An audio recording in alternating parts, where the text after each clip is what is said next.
ಗಣೇಶ್ದು ಹುಡುಗಾಟ ಬರುತ್ತೆ. ಹುಡುಗಾಟ ಅದು ಅದಾದ್ಮೇಲೆ ದರ್ಶನ್ ಅವ್ರದ್ದು ಅರ್ಜುನ್. ಈ ತರ ಸುಮಾರು ಇದೆಲ್ಲ ದೊಡ್ಡ ಅಂದ್ರೆ ಪುನೀತ್ ರಾಜ್ಕುಮಾರ್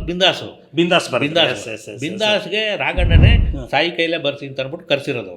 ಇದು ಮಳವಳ್ಳಿ ಹತ್ರ ಬರ್ಸಿದ್ರೆ ಸೂಪರ್ ಅಂತ. ಯಶ್ಮಹೇಂದರು ಅಷ್ಟೇ, ಅಕ್ಕ ತಂಗಿಗೆ ಅವರೇ ನೀನೇ ಬರಿ ಅಂತ ಅನ್ಬಿಟ್ಟು ಎಲ್ಲ ಹೇಳಿದ್ರು. ರವಿ ಸರ್ದು 3 ಸಿನಿಮಾ ಬರುತ್ತೆ. ಒಡ ಹುಟ್ಟಿದವಳು, ನೀಲಕಂಠ, ಯುಗಾದಿ, ಟಾಟಾ.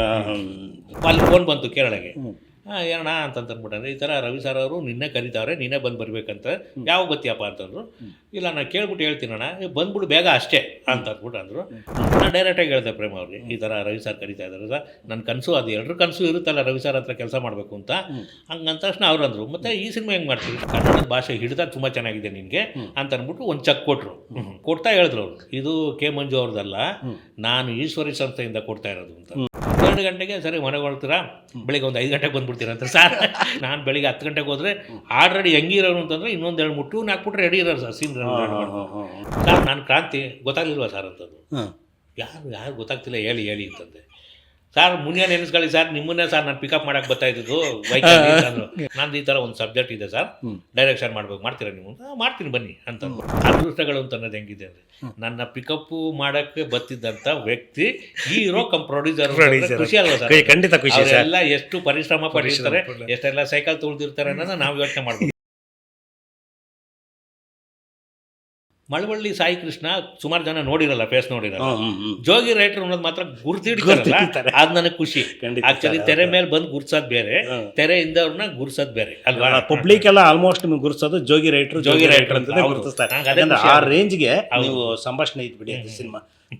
ಮುನಿಯಾದಲ್ಲೂ ಚೆನ್ನಾಗಿತ್ತು ಸರ್ ಮುನಿಯನ್ನು ಚೆನ್ನಾಗಿ ಮಾಡಿದ್ರಿ. ಇಲ್ಲ ಆಲ್ಮೋಸ್ಟ್ ನೀವು ಬರ್ದಿರ್ತಕ್ಕಂಥ ಸಿನಿಮಾಗಳಲ್ಲಿ ಯಾವುದು ಸಂಭಾಷಣೆ ತೆಗೆದಾಕಂಗಿರಲಿಲ್ಲ ಸರ್. ಅದರಿಂದನೇ ನೀವು ಈ ಮಟ್ಟಕ್ಕೆ, ಈ ಹಂತಕ್ಕೆ ನೀವು ಬೆಳೆದಿದ್ದು.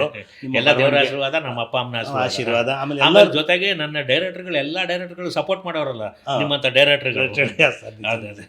ಆಮೇಲೆ ಅದು ಗಣೇಶ್ದು ಹುಡುಗಾಟ ಬರುತ್ತೆ. ಹುಡುಗಾಟ ಅದು ಅದಾದ್ಮೇಲೆ ದರ್ಶನ್ ಅವ್ರದ್ದು ಅರ್ಜುನ್. ಈ ತರ ಸುಮಾರು ಇದೆಲ್ಲ ದೊಡ್ಡ ಅಂದ್ರೆ ಪುನೀತ್ ರಾಜ್ಕುಮಾರ್ ಬಿಂದಾಸ್ಗೆ ರಾಘಣ್ಣನೇ ಸಾಯಿ ಕೈಲೇ ಬರ್ಸಿ ಅಂತ ಅನ್ಬಿಟ್ಟು ಕರ್ಸಿರೋದು. ಡಿ ರಾಜೇಂದ್ರ ಬಾಬು ದೊಡ್ಡ ಡೈರೆಕ್ಟರ್. ಆ ಡೈರೆಕ್ಟರ್ ಹತ್ರ ಕೆಲಸ ಮಾಡೋದು ಒಂದು ದೊಡ್ಡ ಭಾಗ್ಯ ಅಂತ ಅನ್ಬಿಟ್ಟು ಅವರು 106 ಸಿನಿಮಾ ಮಾಡಿರ್ತಕ್ಕಂಥ ಡೈರೆಕ್ಟರ್. ಬಿಂದಾಸ್ ಒಂದು ಲೆವೆಲ್ಗೆ ಹೋಯ್ತು ಸಿನಿಮಾ ಅಲ್ವಾ ಸರ್? ಒಳ್ಳೆ ಹೆಸರು ಬಂತು ಸರ್ ಸಿನಿಮಾ.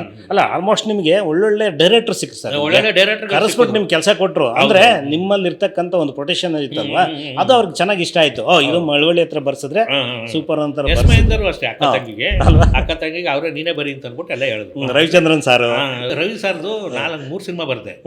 ಅದು ಒಡ ಹುಟ್ಟಿದವಳು, ನೀಲಕಂಠ, ಯುಗಾದಿ, ಟಾಟಾ. ಅದ್ರ ರವಿ ಸರ್ ಹತ್ರ ನನಗೆ ಹೆಂಗೆ ಸಿಕ್ತು ಅಂತಂದರೆ, ಜೋಗಿ ಇಟ್ಟಾದ್ಮೇಲೆ ಏನು ಮಾಡಿದ್ವು ನಾವೆಲ್ಲ, ಈಗ ನೆಕ್ಸ್ಟ್ ಸಿನಿಮಾ ಏನು ಮಾಡೋಣ ಅಂತ ಅಂದ್ಬಿಟ್ಟು ಕೇರಳದಲ್ಲಿ ರೂಮ್ ಹಾಕಿದ್ವು. ಯಾರು ಪ್ರೇಮ ಅವರೇ ಹೀರೋ ಅಂತ ಅನ್ಕೊಂಡಿರ್ಲಿಲ್ಲ. ಒಂದು ಒಳ್ಳೆ ಸಬ್ಜೆಕ್ಟ್ ಮಾಡೋಣ, ಲವ್ ಸಬ್ಜೆಕ್ಟ್ ಮಾಡೋಣ, ಯಾರನ್ನೂ ಹಾಕೊಂಡು ಮಾಡೋಣ ಅಂತ ಅಂದ್ಬಿಟ್ಟು ಅಲ್ಲೋಗಿ ರೂಮ್ ಹಾಕೊಂಡಿದ್ವು. ಅಷ್ಟರಲ್ಲಿ ಕರೆಕ್ಟಾಗಿ ಅವರು ರವಿ ಸಾರು ಅದು ಒಂದು ಸಿನಿಮಾ ಪೊರ್ಕಾಲಂ ಅಂತ ತಮಿಳದ್ದು, ನಮ್ಮ ಜೋಗಿ ರೈಟರ್ನೇ ಕರೆಸ್ರಿ ಅಂತ ಅಂದ್ಬಿಟ್ಟು ಕೆ ಮಂಜು ಅವ್ರಿಗೆ ಹೇಳವ್ರೆ. ಕೆ ಮಂಜು ಅವರು ಅಷ್ಟು ಇಷ್ಟಲಾಗಲ್ಲ, ಫೋನ್ಗಿನೆಲ್ಲ ತಗೊಂಡ್ಬಿಟ್ಟಿದೆ ಅಂತ ಅಲ್ಲಿ ಫೋನ್ ಬಂತು ಕೇರಳಗೆ. ಏನಣ್ಣ ಅಂತಂದ್ಬಿಟ್ಟಂದ್ರೆ ಈ ಥರ ರವಿ ಸರ್ ಅವರು ನಿನ್ನೆ ಕರೀತಾವ್ರೆ, ನೀನೇ ಬಂದು ಬರ್ಬೇಕಂತ. ಯಾವ ಬತ್ತಿಯಪ್ಪ ಅಂತಂದ್ರು. ಇಲ್ಲ ನಾನು ಕೇಳ್ಬಿಟ್ಟು ಹೇಳ್ತೀನಣ್ಣ, ಬಂದ್ಬಿಡು ಬೇಗ ಅಷ್ಟೇ ಅಂತ ಅಂದ್ಬಿಟ್ಟು ಅಂದರು.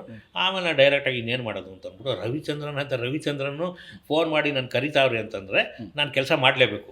ನಾನು ಡೈರೆಕ್ಟಾಗಿ ಹೇಳಿದೆ ಪ್ರೇಮ ಅವ್ರಿಗೆ, ಈ ಥರ ರವಿ ಸರ್ ಕರೀತಾ ಇದ್ದಾರೆ ಸರ್, ನನ್ನ ಕನಸು ಅದು ಎಲ್ಲರ ಕನಸು ಇರುತ್ತಲ್ಲ ರವಿ ಸರ್ ಹತ್ರ ಕೆಲಸ ಮಾಡಬೇಕು ಅಂತ. ಹಂಗಂತ ತಕ್ಷಣ ಅವ್ರು ಅಂದರು, ಮತ್ತೆ ಈ ಸಿನಿಮಾ ಹೆಂಗೆ ಮಾಡ್ತೀನಿ ಸರ್, 2 ಮೇಂಟೈನ್ ಮಾಡ್ತೀನಿ ಅಂತಂದರು. ಒಂದು ಕೆಲಸ ಮಾಡು ಸಾಯಿ, ಯಾವ್ದಾದ್ರು ಒಂದು ಪಿಕ್ಚರ್ಗೆ ನೀನು ನ್ಯಾಯ ಕೊಡು, ಯಾಕೆಂದರೆ ನಾನು ಇದನ್ನ ಹೆಂಗೋ ಮೇಂಟೈನ್ ಮಾಡ್ತೀನಿ. ಅಂದರೆ ನೀನು ಬಿಟ್ಬಿಡು ಅಂತ ನಾನು ಹೇಳ್ತಾ ಇಲ್ಲ, ಇವಾಗಲೂ ಬಿಟ್ಬಿಡು ಅಂತ ಹೇಳ್ತಾ ಇಲ್ಲ. ನೋಡು ನನಗೆ ಅಂದರೆ ನನ್ನ ಆಯ್ಕೆಗಳು ಆವಾಗ ಹೆಂಗಿತ್ತು ಅಂತಂದರೆ, ರವಿ ಸರ್ ಹತ್ರ ಕೆಲಸ ಮಾಡಿಬಿಟ್ರೆ ಸಹಿ ಅಂತ ಅನ್ಸ್ಕೊಂಡ್ಬಿಡ್ಬೇಕು ಅಂತ ನಂದು. ಸರಿ ಸರ್ ನೋಡ್ತೀನಿ, ಮಧ್ಯ ಬಂದು ಡಿಸ್ಕಷನ್ಗೆ ಬರ್ತೀನಿ ಅಂತ ಅಂದ್ಬಿಟ್ಟು ಅಲ್ಲಿಂದ ಕೇರಳದಿಂದ ಡೈರೆಕ್ಟ್ ಇಲ್ಲಿ ರವಿ ಸರ್ ಹತ್ರ ಬಂದು ಕುಂತಿದ್ದೆ. ಆಮೇಲೆ ಆ್ಯಕ್ಚುಲಿ ಅದರಲ್ಲೂ ಒಂದು ಏನು ಅಂತಂದರೆ, ಒಡ ಹುಟ್ಟಿದವಳು ಅಂತ ಟೈಟ್ಲ್ ಇಟ್ಟಿದ್ರಲ್ಲ, ರವಿ ಸಾರೇ ಡೈರೆಕ್ಷನ್ ಮಾಡಬೇಕಾಯ್ತು ಅದು ಆ್ಯಕ್ಚುಲಿ. ರವಿ ಸಾರು ಅವ್ರದ್ದೇ ಆದಂಥ ಒಂದು ಸ್ಟೈಲಲ್ಲಿ ಆ ಸಿನಿಮಾನ ಬೇರೆ ಥರನೇ ಬರೆದ್ಬಿಟ್ಟಿದ್ರು. ನೋಡಿದ್ರು ಎಲ್ಲ ನನಗೆ ಹೇಳಿದ್ರು. ಸರಿ ಎಲ್ಲ ನೋಡೋದು, ನಾನು ಅವ್ರ ಸ್ಟೈಲ್ಗೆ ಒಂದು ವರ್ಷನ್ ಬರೆದೆ. ಅಂದರೆ ಅವರು ಚೇಂಜ್ ಮಾಡಿದ್ರಲ್ಲ ಒಂದಷ್ಟು ಇದರದೆಲ್ಲ ನೇಟಿವಿಟಿದೆಲ್ಲ, ಅದಕ್ಕೆ ಚೇಂಜ್ ಮಾಡಿ ರೀಡಿಂಗ್ ಕೊಟ್ಟೆ ಅವ್ರಿಗೆ. ತುಂಬ ಚೆನ್ನಾಗಿದೆ ಅಂದರೆ ಕನ್ನಡದ ಭಾಷೆ ಹಿಡಿದಾಗ ತುಂಬ ಚೆನ್ನಾಗಿದೆ ನಿನಗೆ ಅಂತ ಅಂದ್ಬಿಟ್ಟು ಒಂದು ಚೆಕ್ ಕೊಟ್ಟರು. ನಾನೆಲ್ಲೋ ಕೆ ಮಂಜು ಅವ್ರು ಕೊಟ್ಟವ್ರೆ ಅಂತ ನಾನು ಅನ್ಕೊಂಡೆ. ಆಮೇಲೆ ಕೊಡ್ತಾ ಹೇಳಿದ್ರು ಅವರು, ಇದು ಕೆ ಮಂಜು ಅವ್ರದ್ದಲ್ಲ, ನಾನು ಈಶ್ವರಿ ಸಂಸ್ಥೆಯಿಂದ ಕೊಡ್ತಾ ಇರೋದು ಅಂತ. ಯಾಕೆಂದರೆ ನಿನಗೆ ಕನ್ನಡ ಭಾಷೆ ಅಷ್ಟು ಗ್ರಿಪ್ ಆಗಿದೆ, ಇನ್ನು ಪರ್ಮನೆಂಟಾಗಿ ನೀನು ನನ್ನ ಜೊತೆಲೇ ಇದ್ಬಿಡು. ನಾನು ಅಂದರೆ ಅವರು ಅವರು ಅಂತೂ 24/7 ಸಾರ್ ನಿದ್ದೆನೇ ಮಾಡಲ್ಲ. ದಣಿವರಿಯದ ಯೋಗಿ ಅಂತ ಹೌದು 2 ಗಂಟೆ ರಾತ್ರಿವರೆಗೂ ಡಿಸ್ಕಷನ್ ಮಾಡ್ಬಿಟ್ಟು ಅವ್ರದ್ದಾದ ಒಂದು ಸಿನಿಮಾ ಸ್ಟಾರ್ಟ್ ಆಗ್ತಾ ಇತ್ತು, ಅವಾಗ ಡಿಸ್ಕಷನ್ ಮಾಡ್ತಾಯಿದ್ವು. 2 ಗಂಟೆಗೆ ಸರಿ ಮನೆಗೆ ಹೊರಡ್ತೀರಾ, ಬೆಳಿಗ್ಗೆ ಒಂದು 5 ಗಂಟೆಗೆ ಬಂದುಬಿಡ್ತೀರ ಅಂತ. ಸರ್ ಹೆಂಗೆ ಅಂದರೆ ನಾನು ಅವಾಗ ಕೇಳಿದೆ, ಒಂದು 10 ಗಂಟೆಗೆ ಬರ್ತೀನಿ ಸರ್ ಅಂತ ಅಂದ್ಬಿಟ್ಟು. ನಾನು ಬೆಳಿಗ್ಗೆ 10 ಗಂಟೆಗೆ ಹೋದರೆ ಆಲ್ರೆಡಿ ಹೆಂಗಿರೋರು ಅಂತಂದರೆ ಇನ್ನೊಂದು 2-3 ಟ್ಯೂನ್ ಹಾಕ್ಬಿಟ್ರೆ ರೆಡಿ ಇರೋರು ಸರ್ ಸೀನ್. ಆಗ ನಾನು ಕೇಳಿದೆ, ಏನು ಸರ್ ನೀವು ಅಷ್ಟೊತ್ತವರೆಗೂ ನಿದ್ದೆಗೆಟ್ಟಿದ್ದೀರಿ, ಕಣ್ಣು ಒಂಚೂರು ಕೆಂಪಾಗಿಲ್ವಲ್ಲ ಸರ್ ಅಂತ. ಏನಿಲ್ಲ, ಅದೆಲ್ಲ ನನಗೆ ಅಲ್ಲಿ ಆಲೋಚನೆ ಕೊಟ್ಟಿರುತ್ತೆ, ನಿದ್ದೆ ಮೇಲೆ ಹೋಗಿರಲ್ಲ ಅಂತಂದ್ಬಿಟ್ಟು ಎಲ್ಲ ಹೇಳಿದ್ರು ಒಂದಷ್ಟು ವಿಷಯ. ರವಿ ಸರ್ ಹತ್ರ ಮಾಡೋದು ಒಂದು ಖುಷಿನೇ ಸರ್, ಖಂಡಿತ. ಯಾಕಂದ್ರೆ ಅವ್ರ ಲೆಜೆಂಡ, ಡೈರೆಕ್ಟ್ರಲ್ಲೂ ಸ್ಟ್ರಾಂಗು, ಆಕ್ಟಿಂಗಲ್ಲೂ ಸ್ಟ್ರಾಂಗು, ಎಲ್ಲದರಲ್ಲೂ ಇದ್ದಾರೆ ಅವರು. ಹೌದು ರವಿ ಸರ್ ಅವರು. ಈಗ ನೀವೊಂದು ಕೆಲಸ ಮಾಡು, ಈಗ ನೀಲ್ಕಂಠ ಸಿನಿಮಾ ನೀನೇ ಬರೆದ್ಬಿಡು, ಯುಗಾದಿ ಸಿನಿಮಾನು ನೀನೇ ಬರೆದ್ಬಿಡು, ಹಂಗೆ ಒಟ್ಟಿಗೆ ಕೂರಿಸ್ಕೊಂಬಿಟ್ರಲ್ಲಿ. ಈ ಥರ ನಡ್ಕೊಂಡು ಹೋಯ್ತು ಸರ್. ಏನೋ ದೇವರ ಆಶೀರ್ವಾದ. ನನಗೆ ಯೋಗ್ಯತೆ ಜೊತೆಗೆ ಪರಿಶ್ರಮ ಇದ್ದರೆ ಒಂದು ನಾವು ಕೂಡ ಸಿನಿಮಾ ರಂಗದಲ್ಲಿ ಏನೋ ಒಂದು ಸಾಧಿಸ್ಬೋದು ಅಂತ ಅನ್ನೋದು ಆವಾಗ ಸ್ವಲ್ಪ ಬಂತು. ಸರ್, ಈಗ ಇಷ್ಟೆಲ್ಲ ನಿಮ್ಮ ಜರ್ನಿ ಆಯಿತು. ಈಗ ಇನ್ನೊಂದು ಸಿನಿಮಾ ನಿರ್ದೇಶನ ಮಾಡೋಕೆ ಹೊರಟಿದ್ದೀರಾ. ಈಗ ರಾಕ ಅಂತ ಸಿನಿಮಾ, ಈಗ ಟೈಟ್ಲಲ್ಲೇ ಒಂದು ಪವರ್ ಇದೆ. ಈಗ ನೀವು ಜೋಗಿ ಗೀಗಿ ಎಲ್ಲ ಹೇಳ್ತಾ ಇದ್ರಲ್ವಾ, ಆ ಥರ ಇದೊಂದು ಸೌಂಡಿಂಗ್ ರಾಕ. ಅದಕ್ಕೆ ಹೀರೋ ಯಾರು ಸೆಲೆಕ್ಟ್ ಮಾಡ್ಕೊಂಡಿದ್ದೀವಿ? ಹೇಳ್ತೀನಿ ಅದನ್ನು ನಿಮಗೆ. ಆಗಲೇ ನಿಮಗೆ ಒಂದು ಹೇಳಿದೆ ಗೊತ್ತಾ, ಮುನಿಯ ಸಿನಿಮಾ ಮಾಡ್ಬೇಕಾದ್ರೆ ನನ್ನ ಪಿಕಪ್ ಡ್ರಾಪ್ ಮಾಡ್ಸೋಕೆ ಒಂದು ಹುಡುಗನ ನೇಮಕ ಮಾಡಿದ್ರಿ ಅಂತ. ಅದೇ ಸಂತೋಷ್ ಅಂತ. ಸಂತೋಷ್ ಅಂತ. ಅವ್ರೀಗ ಕ್ರಾಂತಿ ಅಂತ ಇಟ್ಕೊಂಡವ್ರೆ. ಅವರ ಸಿನಿಮಾ ಹೀರೋ ಕಮ್ ಪ್ರೊಡ್ಯೂಸರ್ ಈ ಸಿನಿಮಾ ಸರ್. ರಾಕಾಗೆ ಶ್ರೀಮಂತ ಮಾಡಿದ್ದೆ ಹಿಂದಿನ ಸಿನಿಮಾ. ಸಿನಿಮಾ ಶ್ರೀಮಂತ ಮಾಡಿದ್ರು. ಇದು ವಿಲನ್ ಎಲ್ಲ ಮುಗಿದ್ಮೇಲೆ ಆಫೀಸಲ್ಲಿ ಸುಮ್ಮನೆ ಕುಂತಿದ್ದೆ, ಫೋನ್ ಬಂತು. ಸರ್ ನಾನು ಕ್ರಾಂತಿ, ಗೊತ್ತಾಗ್ಲಿಲ್ವಾ ಸರ್ ಅಂತದ್ದು. ಯಾರು ಗೊತ್ತಾಗ್ತಿಲ್ಲ, ಹೇಳಿ ಅಂತಂದೆ. ಸರ್ ಮುನಿಯ ನೆನೆಸ್ಕೊಳ್ಳಿ ಸರ್, ನಿಮ್ಮನ್ನೇ ಸರ್ ನಾನು ಪಿಕಪ್ ಮಾಡಕ್ಕೆ ಬರ್ತಾ ಇದ್ದು ಬೈಕಲ್ಲಿ ಅಂದರು. ಓ ನೀವೇನ್ರಿ ಹೇಳ್ರಿ ಕ್ರಾಂತಿ ಅಂತ ಇಟ್ಕೊಂಡ್ಬಿಟ್ರೆ ನನಗೆ ಎಲ್ರಿ ಗೊತ್ತಾಗುತ್ತೆ, ಸಂತು ಅಲ್ವಾ ನೀವು ಅಂತಂದೆ. ಇಲ್ಲ ಸರ್ ಸಂತೋಷನೇ ಕ್ರಾಂತಿ ಮಾಡ್ಕೊಂಡಿದ್ದೀನಿ ಅಂತಂದ್ರು. ನಂದು ಈ ಥರ ಒಂದು ಸಬ್ಜೆಕ್ಟ್ ಇದೆ ಸರ್, ಡೈರೆಕ್ಷನ್ ಮಾಡ್ತೀರಾ ನೀವು ಅಂತ. ಮಾಡ್ತೀನಿ ಬನ್ನಿ ಅಂತ ಅಂದ್ಬಿಟ್ಟು ಅಲ್ಲಿ ಶುರುವಾಯಿತು. ಒಳ್ಳೆ ಕತೆ, ಒಳ್ಳೆ ಥ್ರಿಲ್ಲರ್ ಸಬ್ಜೆಕ್ಟು, ಫ್ಯಾಮಿಲಿ ಸೆಂಟಿಮೆಂಟು. ಒಂದು 17 ದಿವಸ ಶೂಟಿಂಗು ಮಾಡಿದ್ವಿ ಸರ್. ಏನೋ ಒಂದು ಆರ್ಥಿಕ ಪರಿಸ್ಥಿತಿ ಸ್ವಲ್ಪ ಪ್ರಾಬ್ಲಮ್ ಇದೆ, ಯಾವುದೋ ಒಂದು ಫಂಡ್ ಬರೋದಿದೆ. ನೆಕ್ಸ್ಟ್ ಮಂತ್ ಸ್ಟಾರ್ಟ್ ಮಾಡೋ ಮೂಮೆಂಟಲ್ಲಿ ಇದ್ದಾರೆ ಅವರು. ಇಲ್ಲಿವರೆಗೂ ಆಗಿದೆ. ಇನ್ನು ಸಾಂಗು ಫೈಟು ಎಲ್ಲ ಕ್ಲೈಮ್ಯಾಕ್ಸ್ ಎಲ್ಲ ಮಾಡಬೇಕು, ನೋಡೋಣ. ನೆಕ್ಸ್ಟ್ ಶೆಡ್ಯೂಲಲ್ಲಿ ಫಿನಿಶ್ ಆಗುತ್ತೆ, ಸ್ಟಾರ್ಟ್ ಆದರೆ. ಇದ್ರ ಮಧ್ಯೆ ನೋಡಿ ಅದೃಷ್ಟಗಳು ಅಂತ ಅನ್ನೋದು ಹೆಂಗಿದೆ ಅಂದರೆ, ನನ್ನ ಪಿಕಪ್ ಮಾಡಕ್ಕೆ ಬರ್ತಿದ್ದಂಥ ವ್ಯಕ್ತಿ ಹೀರೋ ಕಮ್ ಪ್ರೊಡ್ಯೂಸರ್. ಖುಷಿ ಅಲ್ವಾ ಸರ್? ಖಂಡಿತ ಖುಷಿ. ಎಲ್ಲ ಎಷ್ಟು ಪರಿಶ್ರಮ ಪಟ್ಟಿರ್ತಾರೆ, ಎಷ್ಟೆಲ್ಲ ಸೈಕಲ್ ತುಳಿದಿರ್ತಾರೆ ಅನ್ನೋದು ನಾವು ಯೋಚನೆ ಮಾಡ್ತೀವಿ. ಯಾಕಂದ್ರೆ ಆ ಸಿನಿಮಾದಲ್ಲಿ ನಿಮ್ಮ ಶಿಷ್ಯ ಅಂತ ಹೇಳ್ಕೊಳಕ್ಕೆ ನಮ್ಗೆ ಖುಷಿ ಆಗುತ್ತೆ. ನಿಜ, ನಮಗೂ ಒಂಥರ ಖುಷಿ ಆಯ್ತು. ಶ್ರೀಮಂತ ಅಂತ ಸಿನಿಮಾ ಮಾಡಿದ್ರು. ಈಗ ನೋಡಿ ನಿಮ್ಮ ಜೊತೆ ಮಾಡ್ತಾ ಇದ್ದಾರೆ, ಇನ್ನೂ ಖುಷಿ ಆಯ್ತು. ಯಾಕಂದ್ರೆ ಆ ಹುಡುಗ ಒಂದು ಅಷ್ಟೇ ನಿಮ್ಮ ಥರನೇ ಏನೋ ಒಂದು ಅಚೀವ್ಮೆಂಟ್ ಮಾಡಬೇಕು, ಬೆಳಿಬೇಕು ಅನ್ನೋ ಥರದ ಮೈಂಡ್ ಸೆಟ್ ಇರೋಂಥ ಹುಡುಗ.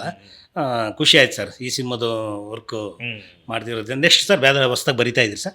ಸುಮಾರು ಒಂದು 2-3 ಸಿನಿಮಾ ಬರಿತಾ ಇದ್ದೀನಿ. ಟೈಟ್ಲ್ಗಳು ಇಟ್ಟಿಲ್ಲ ನನಗೆ, ಸಿಕ್ಕಿರೋರೆಲ್ಲ ಹೊಸಬ್ರೆ, ಹೊಸ ಹೀರೋಗಳು, ಹೊಸ ಡೈರೆಕ್ಟರ್ಗಳು. ಯಾಕಂದ್ರೆ ಹೊಸಬ್ರಿಗೆ ನಿಮ್ದು ಏನಂದ್ರೆ ಒಂದು ಇದು ಪಾಸಿಟಿವ್, ಹೊಸಬ್ರಿಗೆ ಅದೇನೋ ಗೊತ್ತಿಲ್ಲ, ನಿಮ್ಗೊಂದು ಇದು ಸಿಕ್ಬಿಡುತ್ತೆ. ಅವ್ರು ಮೊದಲೇ ಕೇಳ್ಕೊಂಡ್ಬಿಡ್ತಾರೆ, ಆಮೇಲೆ ಪ್ರೀತಿಯಿಂದ ಮಾತಾಡಿಸ್ತಾರೆ. ಸರ್ ನೀವು ಅನ್ಕೊಂಡಿರೋ ಬಡ್ಜೆಟ್ ಎಲ್ಲ ನಮ್ಗೆ ಕೊಡೋಕ್ಕಾಗಲ್ಲ, ನಮ್ದು ಇಷ್ಟಿದೆ ಸರ್, ಮಾಡ್ಕೊಡಿ ಸರ್ ಅಂತ. ನನಗೆ ದುಡ್ಡೇ ಮುಖ್ಯ ಅಲ್ಲ, ಕೆಲಸ ಮುಖ್ಯ ಅಲ್ವಾ? ಆದ್ರೆ ದುಡ್ಡೇ ಮುಖ್ಯ ಅಲ್ಲಪ್ಪ, ದುಡ್ಡು ಮುಖ್ಯ. ನನಗೆ ನೀವೇನ್ ಕೊಡ್ಬೇಕು ಅಂತ ಅನ್ಕೊಂಡಿದ್ರೆ ಕೊಡಿ, ನಾ ಡಿಮ್ಯಾಂಡ್ ಮಾಡಲ್ಲ. ಅಲ್ಲ, ಇನ್ನು ಕೆಲವರು ಇನ್ನೊಂದು ಮಾಡ್ತಾರೆ ಸರ್, ನಮ್ಮ ಗಣ್ಯರಲ್ಲಿ ಹೆಂಗಿದ್ದಾರೆ ಬೇರೆಯವರು. ಈಗ ಯಾರೋ ಸಿಕ್ಕಿರ್ತಾರೆ ಅಂತ ಇಟ್ಕೊಳ್ಳಿ, ನಾನು ಒಂದು 2-3 ಸಾರಿ ಸಿಕ್ಕಿದ್ರು. ಸರ್ ಹಿಂಗೆ ನಾವು ನನ್ನ ಕೇಳಿದ್ರು ಡೈರೆಕ್ಟರ್, ಸರ್ ಮಳ್ಳೊಳ್ಳಿ ಅವ್ರ ಹತ್ರ ಬರ್ಸ್ಬೇಕು, ಸಾಯಿಕೃಷ್ಣ ಅವ್ರ ಹತ್ರ ಹೇಗೆ ಸರ್ ಅಂತ. ಬರ್ಸ್ರಿ ಅಂದರು. ಏನು ಸರ್ ಅವರು ಜೋಗಿ ಬರ್ದಾರೆ, ಇಲ್ಲೊಂದು ಬರ್ದಾರೆ, ದೊಡ್ಡ ಸಿನಿಮಾ ಮಾಡಿದ್ದಾರೆ, ರೊಮಡೇಶನ್ ಹೆಂಗೆ ಸರ್? ನೋಡ್ರಿ, ಫಸ್ಟ್ ನೀವು ಇಲ್ಲೇ ನಿಂತ್ಕೊಂಡು ಡಿಸೈಡ್ ಮಾಡಿದ್ರೆ, ಈಗ ಅವ್ರು ಹಂಗಂತೆ ಹಿಂಗಂತ ಹತ್ರಕ್ಕೆ ಹೋದ್ರೆ ತಾನೇ ಗೊತ್ತಾಗೋದು ಮನುಷ್ಯನ ವ್ಯಕ್ತಿತ್ವ ಏನು ಅಂತ. ನೀವು ಹತ್ರಕ್ಕೆ ಹೋಗ್ದೇನೆ ನೀವು ಇಲ್ಲೇ ಕೂತ್ಕೊಂಡು ಅವ್ರು ಅಷ್ಟು ತಗೋತಾರ ಅಂತ ಇಷ್ಟ ಅಂದ್ರೆ ನೀವು ಸಿನಿಮಾ ಮಾಡಕ್ಕೆ ಹೊರಟಿದ್ದೀರಾ, ಸುಮ್ಮನೆ ಕೇಳ್ಕೊಂಡು ಗಾಯನರದಲ್ಲಿ ಗಾಳಿ ಸುದ್ದಿಗೆ ಬಂದಿದ್ದೀರಾ ಇಲ್ಲ.